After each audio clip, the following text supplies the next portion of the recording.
Good morning and welcome to Prize Projects, Learning from Community Prize Winners.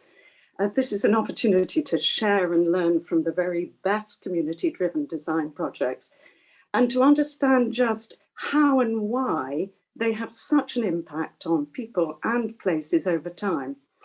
I'm Claire Richards, architect and founder of Footwork, a charity that aims to ensure that clear social principles and effective collaboration underpin development. We helped conceive and fund the Community Prize, the first architecture prize to recognise the value of projects conceived with and for local communities. Now, a quick reminder that there will be a chance to ask all our panelists some questions at the end. We'll be using the Q&A button on Zoom, so please do keep those questions coming and there'll be plenty of time at the end to ask them. But before we hear from our speakers, let me just give you some background to the Community Prize, which I hope some of you will enter projects for next year. We've all been experiencing the devastating effects of COVID, which has focused attention on the importance of building inclusive and sustainable communities, not just great buildings. We've learned that the spaces we live in, and therefore what we design and build, have a huge impact on the quality of people's lives, on their well-being, whatever their age. But the pandemic revealed not just the spatial inequalities that have always been there, but also an extraordinary community response of mutual support and social action. And we discovered with that the potential and motivation for local people to drive decisions about changes to their social and built environment. And as Sir Michael Marmot's research over decades has shown, self-determination is a key determinant of health and well-being. Now, as the criteria explain, the Community Prize responds to the need to put exemplary community design at the heart of London's development and to celebrate and encourage the very best practice. In addition to the general awards criteria, the Community Prize winner will be, and I quote, exemplary in its response to its social context. Applicants were therefore required to describe the project's community role, how it is making a positive impact on local identity. And it will be community-driven and collaborative, so applicants were asked to provide a statement from a representative of the community. So in summary, the winner of the Community Prize will demonstrate that it values and brings value to its community. I was pleased to be an assessor again for this year's prize, for which we have 4 very strong shortlisted projects. The winner will be announced next Friday at the Guildhall, so do look out for that. But among the submissions, there were still projects where, despite claims to the contrary, community engagement had been little more than a box-ticking exercise. And one key thing the Community Prize needs to achieve is to convey the message that token consultation is no longer acceptable if we are going to rebuild trust between communities, developers and planning authorities. NLA's community programme is doing a great job in getting that message across and to understand and reflect on the impact and value of a project to people and place over time. But enough from me, just a reminder to have your questions ready.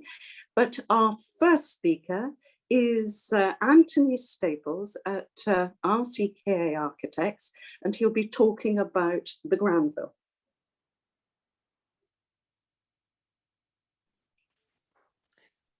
Great, thanks for that, all that introduction, Claire. Right, I'll sort of dive straight into it. Just sort of getting my head around how this sort of works. Excuse me, I've got control of the slides apparently. There we go. There's just introduction unique. Yes, as Claire said, I'm Anthony Staples. I'm an associate at RCKA Architects. We're a practice sort of based in East London, and we sort of specialise in a mixture of really housing and public projects, and with a particular focus on working with local communities and empowering communities to sort of take ownership of their lives and their places and their spaces, and sort of putting our architectural skills to good use. This project, the one I'm about to talk to you about, the Granville, which was started in sort of 2016, is very much a collaboration. I'll come on to the sort of wider collaboration in another slide, but I should just mention that I was hoping to sort of join me as a sort of panelist to talk about the Granville, Ros Dunn, who's the chair of the South Kilburn Trust, who's a charitable organisation who have been working in the South Kilburn area really for the last sort of 20 years. And it was sort of, even though they weren't our sort of direct client or really the sort of provider of the funding, they were our user for this space. And so it was very close collaboration with them that brought this project about. And it was really enabling their continuing existence. This project was all about. So it's with regret that Ros can't sort of join me today for sort of family bereavement, but I'll do my best to give the sort of perspective from both the architect and the sort of community client angle. So yeah, the Granville. Well, the Granville is a sort of a meanwhile use project in South Kilburn, budget of just over $500,000, 650,000 for doing a 1,200 square meter space. It is an architectural project. We are architects.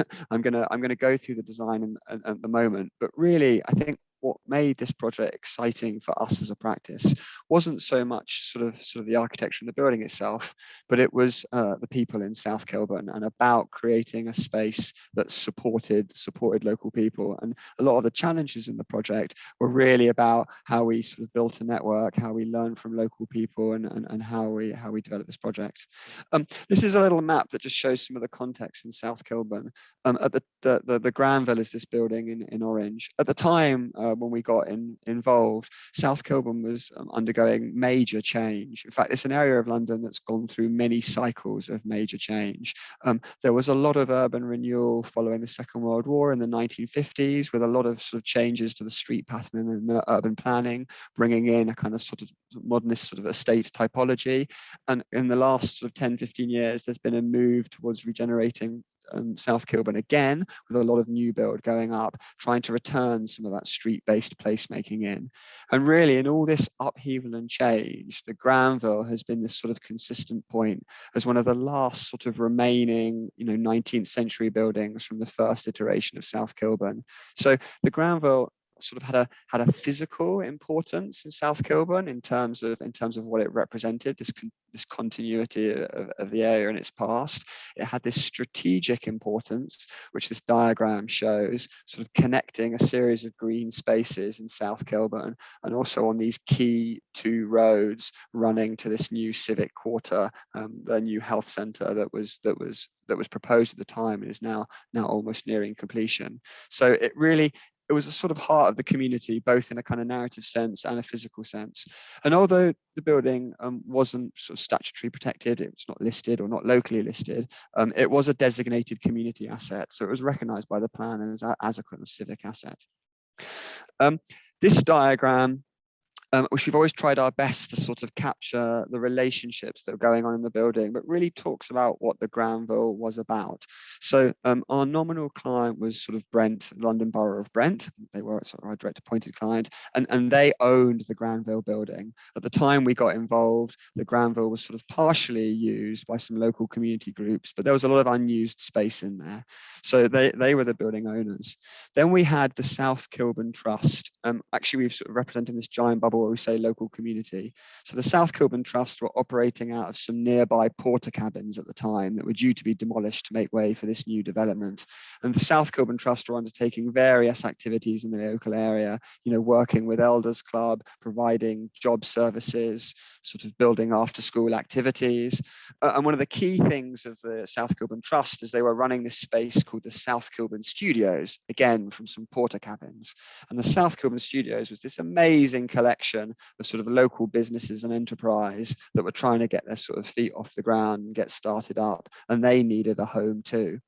And then finally, we had this existing users bubble, which was the Granville. As I said, it did occupy some uses or contain some uses. It had a neighbouring children's centre, a neighbouring nursery, and a community kitchen within it.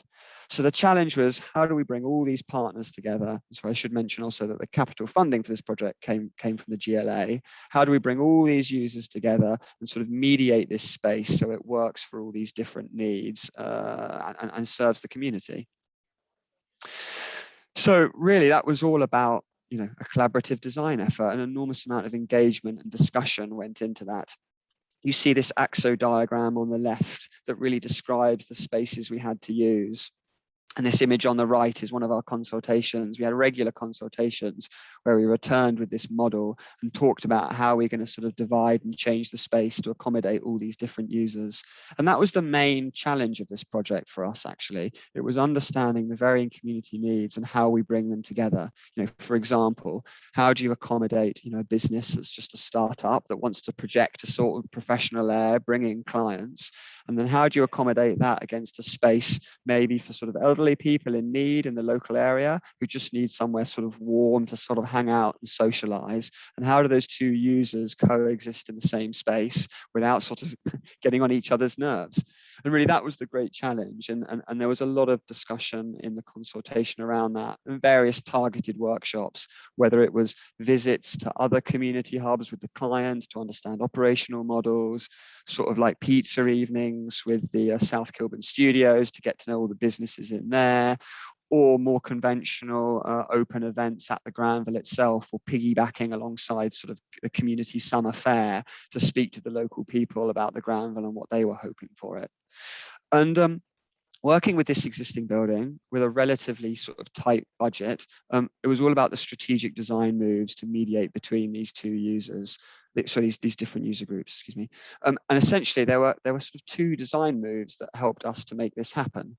The first design move was this garden entrance. The existing building had a very complicated circulation, mediation between the nursery and issues around child protection and bringing people in. And there was a lot of just sort of dark corridor space leading to dead-end rooms. In the meantime, there was this amazing south-facing garden that was completely fenced off and sort of going wild. So we realized that sort of the best way to sort of resolve some of these issues was to add this new entrance in that brought you straight into the heart of the building, resolved some of these complex access issues around levels, resolved some of these issues around allowing the nursery to have a separate entrance, and then crucially bringing everyone through this south-facing garden. So even though we were working with an existing building and we knew there were constraints on the amount of space given the number of users that wanted to use that space, you know, we effectively sort of tripled our space just by accessing this garden and allowing this to be a new space that everyone could come around and utilize. Oh, sorry, I think I might click twice. Apologies. Let's go back. That new entrance brought you from the garden straight into what we called the public living room, which was this open space. This used to actually just be a corridor, really, with a bunch of meeting rooms off it. So we took down all the rooms and we opened this living room at the center. And you can actually see here that there's some stairs going down that continue onto the other side of the building and link in with the neighborhood streets. But the idea is that this was the one space that was completely open, no access control, and everyone could meet here. And we knew having a kind of front of house here to welcome everyone would be really important. So there's a really lovely story, which I think typifies what the Granville's all about, which is LaShanne here, who runs the Saucy Soccer Cafe. She was in the original South Kilburn studios, one of the startup businesses selling just hot sauce, mail order hot sauce. And when we were talking to her, she was sort of keen to upscale and improve her business. So she was brave enough to say, you know what, I'll take on the front of house role. I know the local community. I've been here for a long time. I'll run a cafe and try and start up a catering business.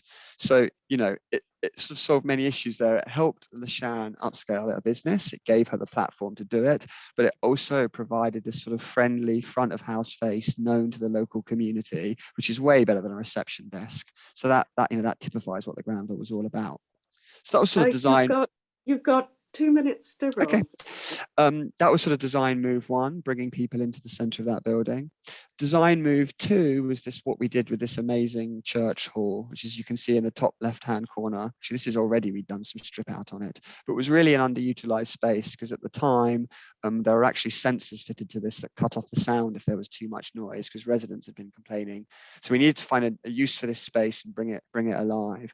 And this is where we relocated the South Kilburn studios. So this now becomes a sort of buzzy enterprise hub. And what we also did with this space is we realized there was a second equally sized space beneath it. And by cutting a hole in the floor and running this staircase through, we created this double height enterprise hub, which was completely open. We really wanted to create an environment of sort of collaborative and openness where all the users could sort of work together and support each other's business. And I think that's something we did quite effectively. We dealt with some of the issues around sort of adjacent uses by having a controlled entrance. So this space is safe. People felt they could leave their laptops and computers in here. But once inside, all the studios are open, partially to deal with practical issues around fire and the likes and dealing with the budget we had, but also because we wanted to create this collaborative atmosphere. And the stair really becomes the centerpiece of this collaborative atmosphere, where everyone meets around the stair. We have these little benches, and that's the sort of cheapest space. You can rent a space here and you just have a desk and a Wi-Fi, and you come in and you sit on the stair. Or as your business begins to grow and develop, you can start to rent various size studios, and there's different studios to cater for different needs. If you could begin to wind up now, thank you. Yeah. And really, that's an image of it sort of coming together, and there you can see some of the people using the space and working there. So this is an image from one of the community fair days on the opening, and there's a sort of quote we really like to use from sort of Jules Pipe, who was sort of deputy mayor at the time. And the GLA were really supportive of how this scheme came together, and the idea that we're using existing infrastructure and thinking creatively about a business plan for it, and bringing it back into sort of full use and making it accessible for all Londoners. I'm just going to flick through these slides just because I put them here. There's a film that Open City did about the Granville, which I sort of had the opportunity to do back in the summer. That was really nice to return to the Granville and meet some of the people I work with and sort of reflect on what did and didn't work. So you can head over to Open City and see that. And this is just some screen grabs of the Granville's Instagram account, just a variety of things going on there, from sort of bike repairs to music to after school activities for children and the like. I'll finish there. I do have 2 more slides where I was actually going to touch on a project that has just been nominated for the Community Prize this year, which we're very excited about. And I was going to talk a little bit about what we learned from the Granville onto this, but unfortunately, I've run out of time. So I'll hand over to the next speaker. Thank you. Thanks very much, Anthony. Our next speakers are Aisha Avesi, a development manager at the London Borough of Hammersmith and Fulham, and Michael Dillon, associate at May, who will present Sands End Arts and Community Centre. That's great. Thanks, Claire, and morning, everyone. I'm Aisha Avesi. I'm a development manager. I worked on this project during the design stage with Michael, who was the lead architect at the time. So the project began in 2017 when the council approved plans to refurbish Clancarty Lodge and build a new community centre at no cost to residents. The land is owned by the council, and the parks team previously used the site as a parks depot, and before that it was used as a community centre. We got funding from developers for the project, Tideway as part of its community investment as it builds the super sewer, and Chelsea Football Club via its community contribution for its proposed Stamford Bridge Stadium. At the outset, it was decided that the centre would be run by local people, for local people, and providing facilities that they want. In terms of operations, one of the greatest advantages of the council giving back to the community is that the trust can access more funding streams and donations which wouldn't have been available to the council. Also, as part of the original plans, the council set aside funds to support the centre for 4 years until it was able to fully operate independently. Because of COVID, we've seen a soft start. What we expect over time is a vibrant space for local residents to visit, have a coffee or snack at the cafe, hold meetings and attend events. The centre's being managed by a trust comprised of local people, enhancing the well-being of residents from all backgrounds and of all ages, and it plays a key role in bringing people together and enhancing community cohesion. There's a lot of excitement in the area with the local community, groups and residents, and it offers an opportunity for all to experience a range of activities. The slides on the next page show you the consultation events that were held during the planning stage and site visits for the trustees on the right-hand side. It sits in the middle of quite a diverse neighbourhood.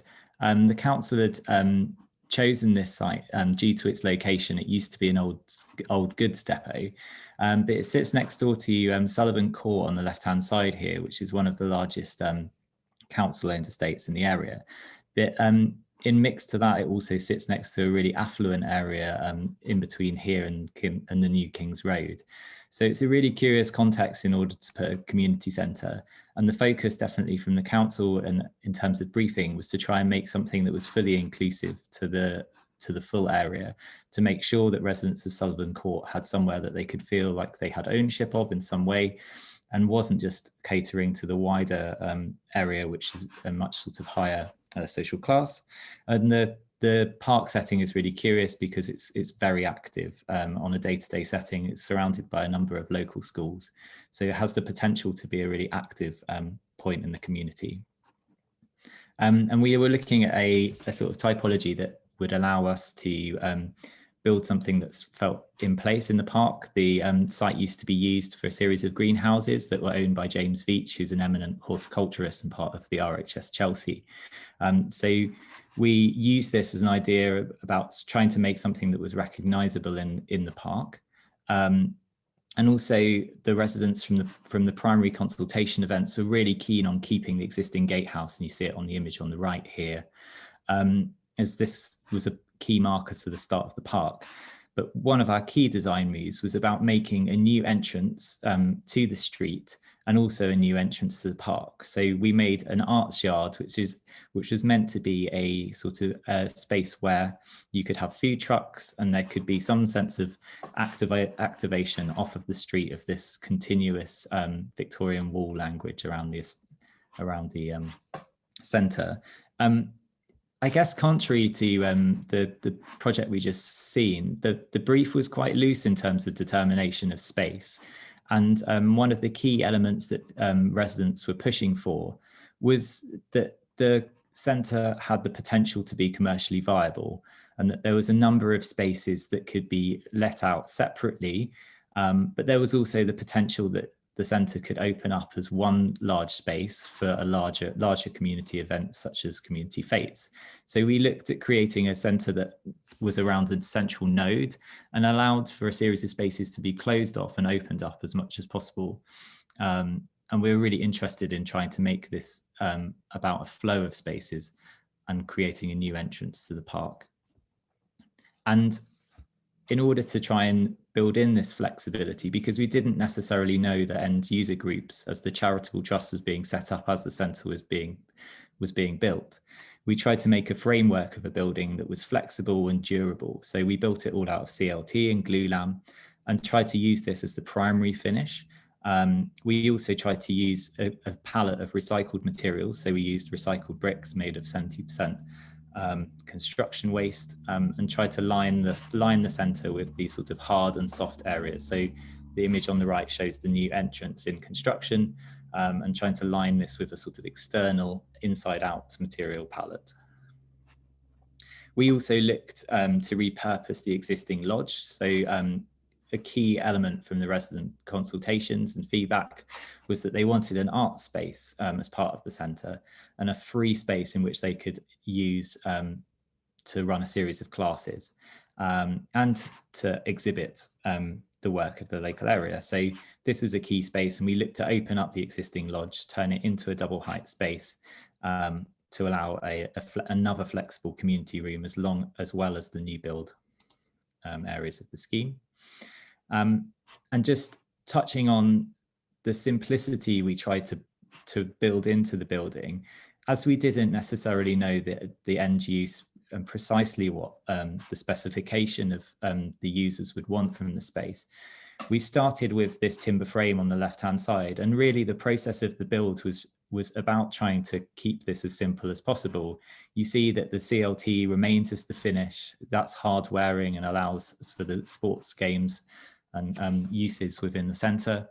And then we try and keep everything quite sort of loose fit and spaced away from one another. So by moving the windows away from the timber, it allows us to have all of the services in a big ring around the windows, which you can see the vertical conduit there, where you can come in there, add more wires and more wiring and more services in the future, that allows for this future flexibility and really transparent reading of the building. And this illustrates again that a lot of the services are in this drop ceiling, which are removable panels. So the idea is that you don't edit the timber in the future, but there's a series of removable sections of the building that allow you to edit it. There are two minutes. No problem. Yeah. And this image, I think, illustrates the final sort of flexibility of spaces and the idea that they can close off and open up to one another, with the main hall on the right-hand side here, the view through to the entrance lobby, and the small community room on the left-hand side. And I'll pass back over to Aisha. Thanks, Michael. So as Michael explained, the centre is opposite one of the council's housing estates, Sullivan Court. And from the outset of the project, there was a commitment to the Tenants and Residents Association that a space would always be made available to them to host their meetings at nil cost to them. There's also space for a community cafe, which will be the soul of the centre, and it will be run by the community centre itself. When the building was completed, we were already in lockdown, and so we were unable to have a grand opening. So we had to respond to what was happening and what was possible. Since then, the Trust have been working with local community groups and have hired out space to them. The big hall is a brilliant space. It's very well ventilated. It's large enough to accommodate social distancing, and it's really bright. So far, that's the main attention that catches visitors. The Trust has also been hiring out spaces privately for different functions. And in October, the council hired out a space to host Climate Change Action Week events. So the nursery itself was transformed into a space for a community charity called Dance West, and you can see images on the screen here. They essentially again engage with people of all ages and abilities in dance activity to improve mental health and physical well-being. The building was also used as a COVID testing centre, and the Trust will be launching a volunteer programme to bring people together to make sure that they have more ownership over the centre. And the Trust very much want people to be as imaginative as possible in how they use this great community asset. Thank you. Thanks very much, Aisha and Michael.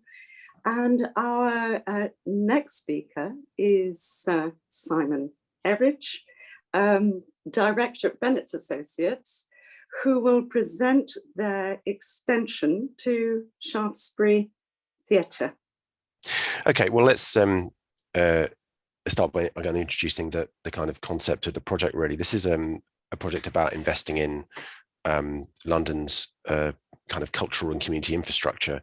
I mean, London's West End has about 37 theatre buildings. They're all incredibly important, busy buildings. They're part of the life and soul of London as a city. Many of them were built between the sort of late 1890s and the sort of 1910s, and they're all historic listed buildings with various kind of constraints around the sites they were built on and what you can do with them. But at the same time, the kind of the world of theatre has changed enormously, and the demands that are put on theatre buildings by productions and by audiences are very different from the way that we used those buildings back in the 19th century. So there's a huge issue around investing in that infrastructure. It's incredibly important for London, but these buildings are valued, they're loved, and they're loved by their communities, and they're things that we really need to kind of sensitively deal with. And another challenge for working on buildings like this is that they're, pandemic aside, they're continually in operation. So theatres are very seldom dark. There's always a show going on, and that's because of the way that they rely on ticket income and other things to kind of make them to make them work economically. So one of the challenges is maintaining the stage activity whilst you're working on a building on a very tight site. So Let me just start by kind of introducing where the project is. I've skipped 2 slides there. It's quite sensitive, as you found earlier, Michael. We're sitting at the top of Shaftesbury Avenue. This is in the borough of Camden. It's near kind of central St Giles, and the theatre sits on a corner plot facing Prince's Circus, High Holborn and Bloomsbury Way. So it's an incredibly tight site. When these buildings were built in the 19th century, they really maximized the audience capacity of the building. So if you look at the plan of the building, and I can't get this to stay on one slide, let's go again. It's incredibly compact. So the audience capacity takes up most of the space. There's very little space for loos, front of house spaces, and particularly for the stage. And the stage is very tight.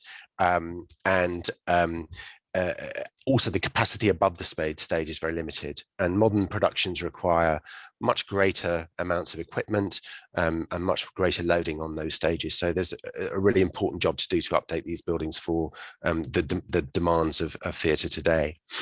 And the building sits in this kind of low group of buildings surrounded by higher buildings. So whatever we do to this building, and it was going to include extensions at roof level, had to be visible from above. So it was really important to think about a sensitive way of working with this listed building, adding quite a lot of mass to the building to make the stage work more effectively, but to do it in a way that was sensitive to its surroundings.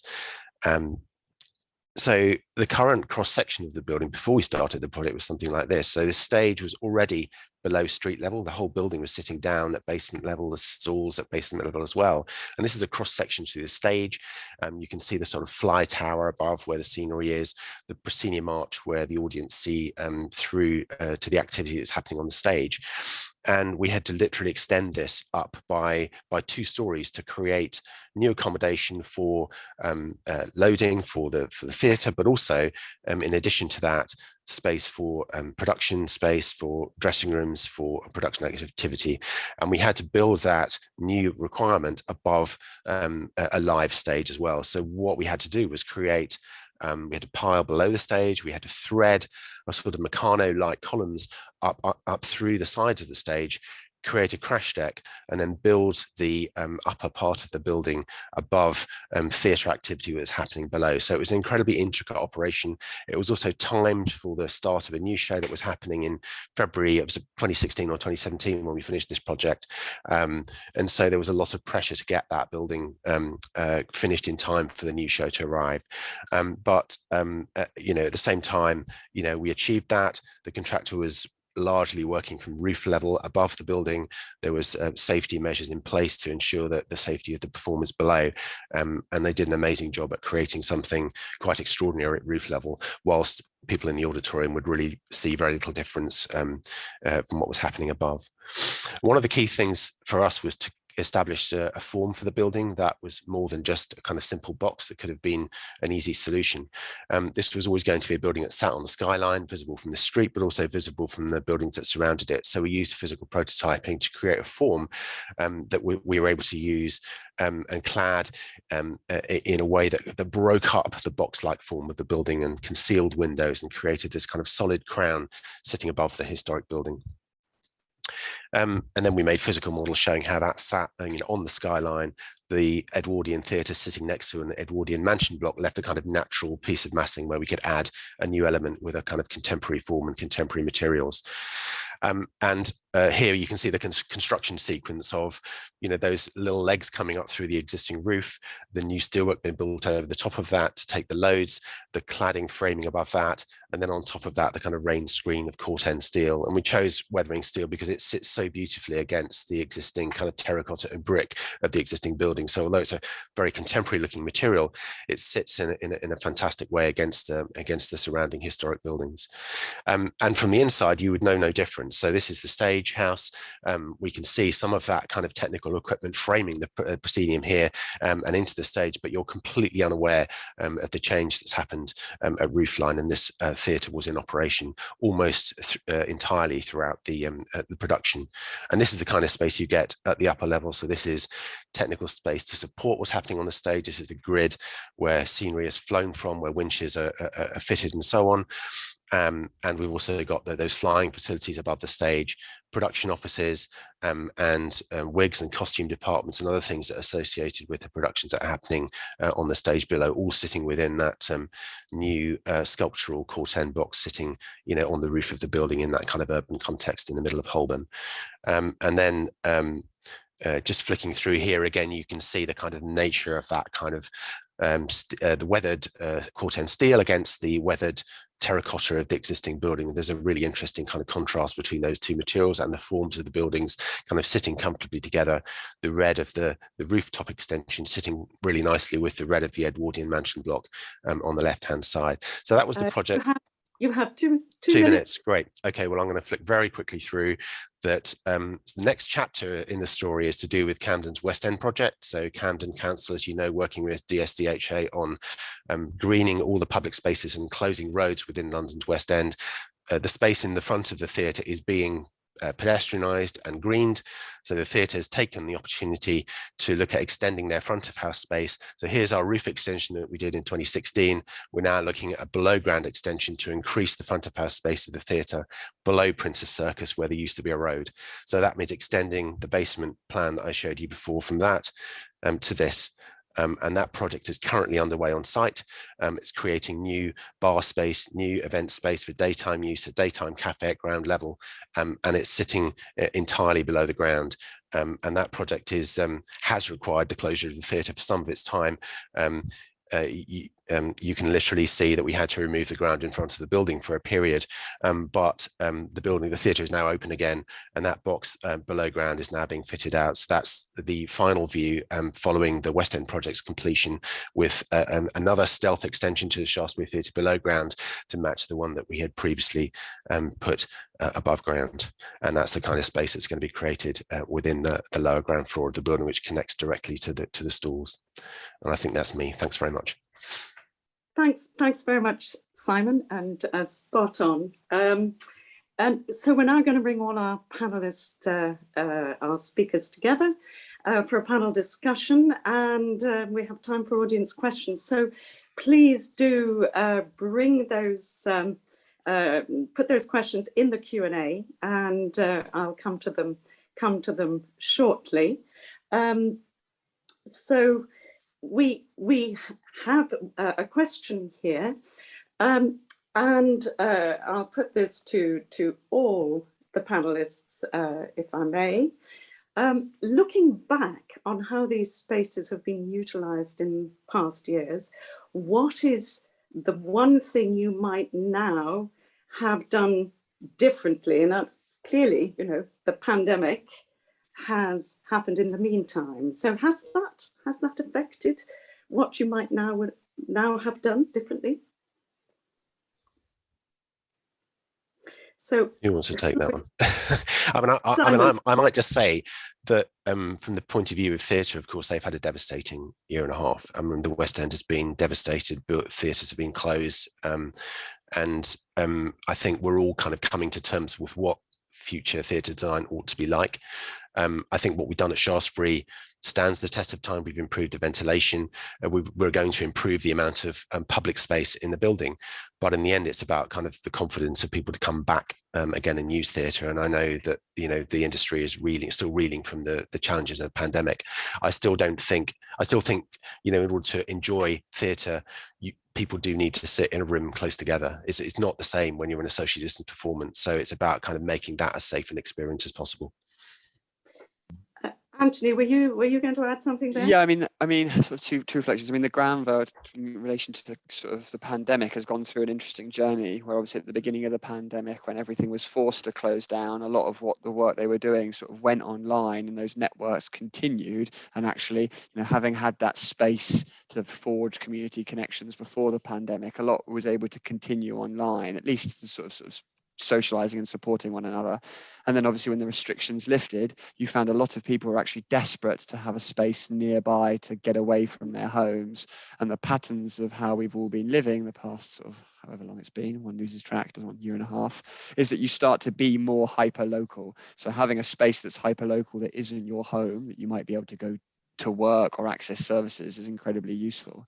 I mean, reflecting on it as an architect, not long after we completed the project, and this is all pre-pandemic, I remember really feeling like, well, we've designed this flexible space and it's got loads of little ideas in it. And then all these different users are coming in, many of whom might have only have had a short conversation with or might not have met. You know, I really feel like, oh, it would have been great to almost have like a user manual that we provided for people who moved in to understand some of the thoughts we had. But actually going back post-pandemic, when we did the Open City film, actually I completely rubbished that idea. Actually, what's lovely is how the space has taken on and developed and emerged its own character, completely independent of some of the things we've intended. And it's sort of, people have found their own way in the space, which is sort of far better than an architect's manual. So yeah, 2 thoughts there. I mean, Aisha and Michael, I think I mean, it's interesting looking at this, the use of the space at Sands End. Clearly, you know, dance activities, other group activities, and was this, the community centre able to have some kind of function during the pandemic, and would that influence anything in terms of design interventions? So the previous community centre was slightly smaller and had a different set of functions, and I think it was also in a different geographic location. So what we did have is we had a really key user group who still wanted some of those functions to continue, but understood that it was a new location and a new start. And so there was not so much direct translation of one space to the next. What is interesting, I think, that Aisha touched on is that we actually originally designed one section of the project as a nursery, and to pick up on the previous question, that was the only space we designed specifically. You know, we fitted out with kids' toilets and all of that stuff. And straight away, that's the space that got turned into the dance school instead. So I think the point there is that we wanted it to be really flexible. And even in that, we tried to install some sort of specific use. And as soon as we did that, it didn't get used for that in the end. So I think if we did it differently, I think we would have tried to design every space as flexible, regardless of the brief or the requirements to have one of those spaces separate. I think we would have tried to make it a bit more open and flexible and give it completely up to the community as to how that's being used. It has been difficult, and it hasn't been, I think perhaps in comparison to some of these other projects, it hasn't been used as heavily as we would have liked to fully judge it. The spaces are very big and social spaces, designed effectively to a pre-pandemic condition. So we're really excited to see, as it slowly opens up its doors to the park, how the building will adapt and change. I mean, there's another interesting question here, and during the pandemic, I suspect being collaborative about projects also became very different. But the question here is, what in your experience, again, it's addressed to all of you, is the key successful driver to a truly co-designed project? You know, what are the barriers? And it would be great to hear from the speakers on that particular point. I can start on this one. I mean, I think that the experience in Granville actually came at a quite interesting point in my career, really, to be honest. I think I've sort of learned a lot from it. But I think who is the community was one of the key things on Granville, because what we were trying to do is, you know, there was an existing asset, there were users in it, there were people nearby who needed a space and a home to move to, and there were people nearby who we didn't even know about. And I think trying to mediate between all those was incredibly challenging. You know, and I don't really mind saying actually that at the day that, you know, we were opening the Granville, and, you know, the mayor was down, the GLA were pleased with the scheme, and there was one lot sort of celebrating the opening of the Granville, there was actually another lot on the opposite side of the road who felt actually that the community weren't being represented by the changes. And so there was always this tension within that. And I think what I've taken from that is in the Granville, it was very much like we're going to try and bring everyone together. Isn't it great to have a mixed use space? And I came at it with a kind of naive positivity. And in projects since then, I think I'm much more careful at the beginning to decide, well, who is the community? Who are we speaking to? Who's not been spoken to yet? And then also really importantly, like, what's the scope of influence here? How can we help the community? What's within our powers to determine, and what are sort of outside of our powers? And if you're open and honest about that from the start, then I think, then sometimes some of these conflicts are put to bed and you can focus on the opportunities. Anyways, who is the community, I think, is what you need to ask yourself. Aisha, do you have something to add there, being perhaps closer to, yes. to the community? So from the council's perspective, so in Sands End, it was our first project in which we'd actually set up a trust and were handing over an asset to a trust, and we got them involved at an early stage. I guess what we could have improved on at the time was to try and get more residents from Sullivan Court Estate on the trust as well, trying to represent their views, although they are still very excited, and the council very much pushed forward their requirements for the project. Just on a separate project that Michael and I are working on, it's called White City Central, and we're learning from Sands End to implement co-production on White City Central. It's in the centre of our largest housing estate. We're building new housing and re-providing community facilities. And what we've done slightly differently there is we've engaged with the community from day one. So from before even drafting a cabinet report, we went out and spoke to residents and asked them for their thoughts, set up a panel, meet with them on a monthly basis. So it's co-production from residents to the operators and internally within the council. I think it's trying to get all of those layers.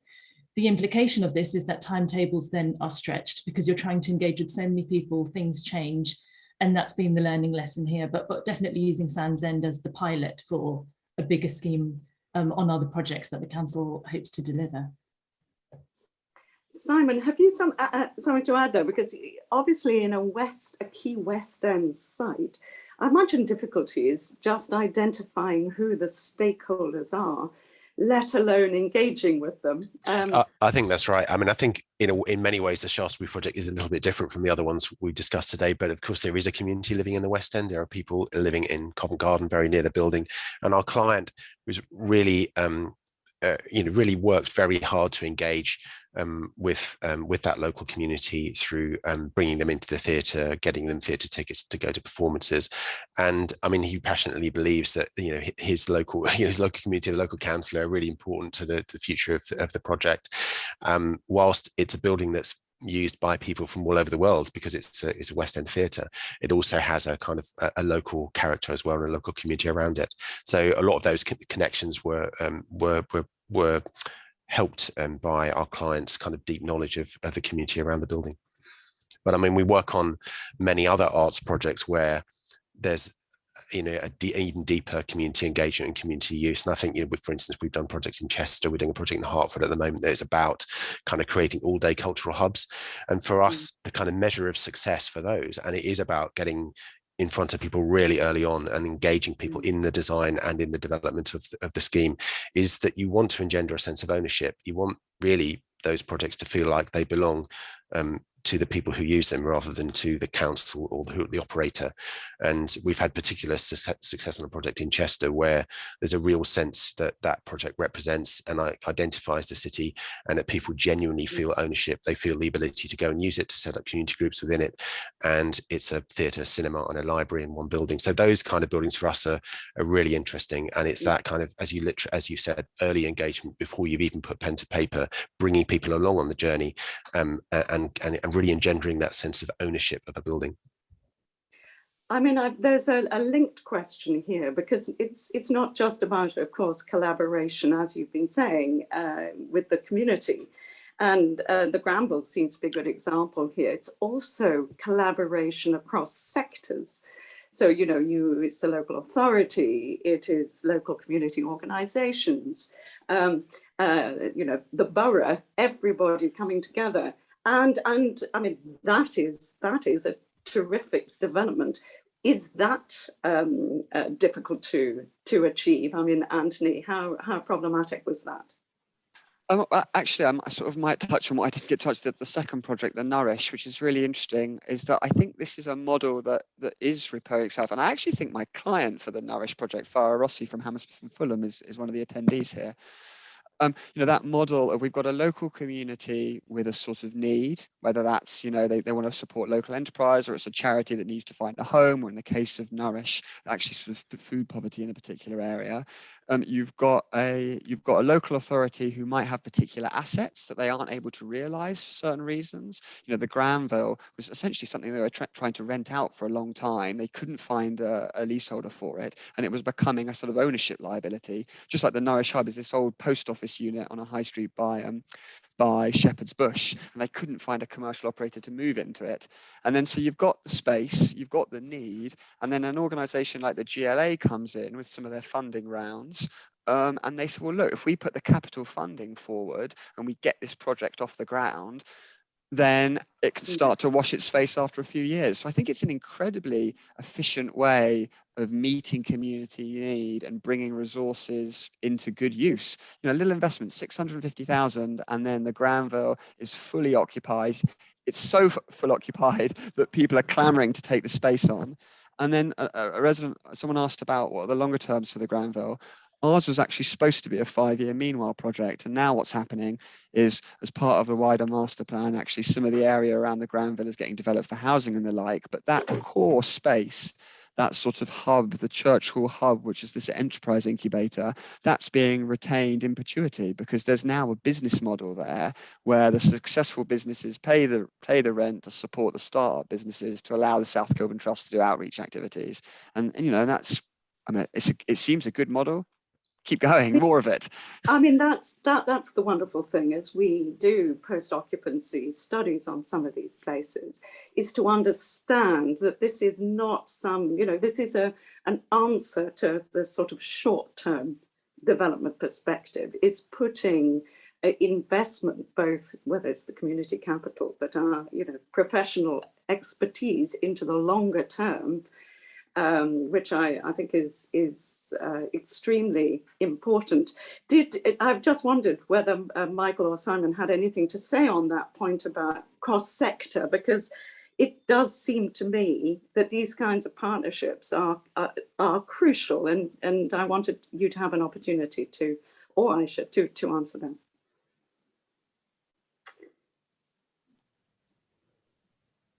Yeah, I think it's brilliant that we have the opportunity to be working with the local councils on these things and opening them up at such an early stage.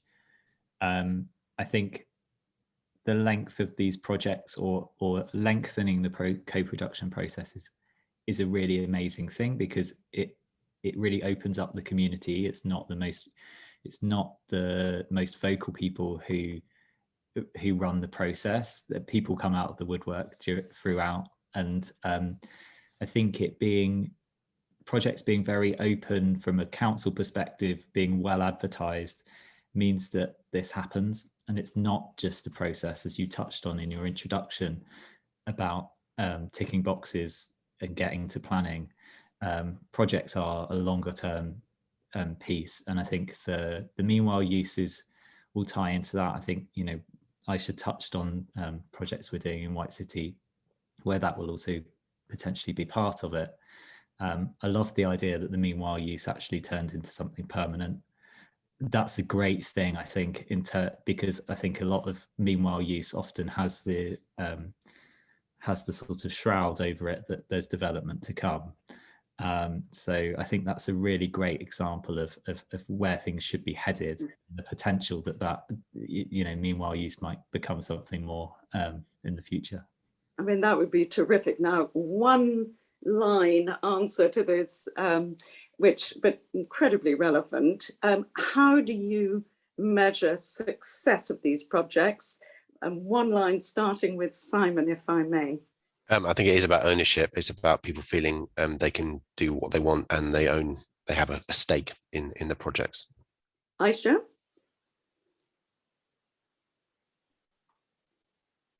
I might need to think about that one, so maybe put me last. Okay, let's go for Anthony. building on what Michael says, actually, in terms of ownership, just building local capacity so people can do it for themselves. So maybe they don't need us. Good point. Michael? I agree with Simon. Stewardship is everything, I think. Aisha, have you, I don't want to put you on the And that was actually going to be my initial response, which is I agree, but I was thinking of some other metric to prove that. I think we're in a learning curve at the moment, so hopefully in a year's time we'll be able to come back with more metrics to confirm that, hopefully learning from White City Central, but definitely ownership. We are learning that right now through our engagement on the other project. Well, thank you. I mean, thank you to all of you, because I think this is tremendous food for thought. And we now need to understand how this movement, let's call it, is going to infect the whole development process. And as I say, if there are any people out there who have some terrific projects next year, to submit them for the Community Prize. So thank you all to our panelists. And we are now going to run a poll for the audience to give us some feedback on the session. And obviously that's very helpful to future NNA events. But thank you very much for taking part, and hopefully see you all soon.